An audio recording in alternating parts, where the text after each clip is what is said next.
កិនប្រាថ្នាក្រុមប្រាំងវសាណាថ្លៃ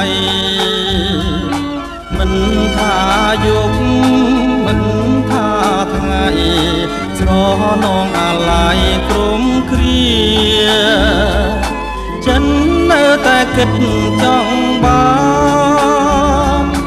កលយានមករួមជាគ្នាក្រែងតែអូនមិនមេត្តាមិនព្រមស្នេហារូបបងការរីហើយតែរួយធម្មតាទេណានួនល្អកុំគិតអីថ្លៃនាងបងគួរតែផ្សងវាសនាថ្មីសូមមកនាងកិនឲ្យច្បាស់រហូតដល់គង់ផ្លាំងណាស្រីស្លឹងឈើចាស់គង់ផ្លាំងខ្ចី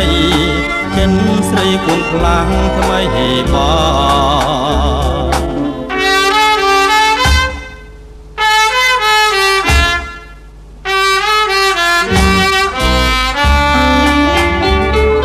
ចិន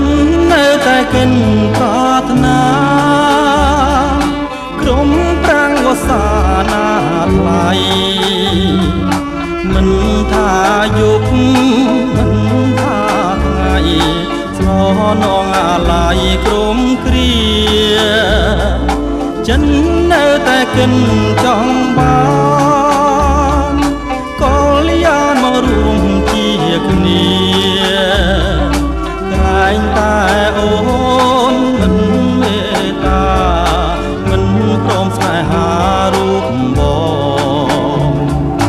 ការរីកហើយតែរួយធម្មតាពេលណានួនល្អកុំគិតអីថ្លៃមៀងបងគួរតែផ្សងវាសនាថ្មីសូមមកនាងកិនឲ្យច្បាស់រហូតដល់គង់ផ្លាំងអាស្រីស្លឹងឈើចាស់គង់ផ្លាំងខ្ចីចិត្តស្រីគង់ផ្លាំងថ្មីបា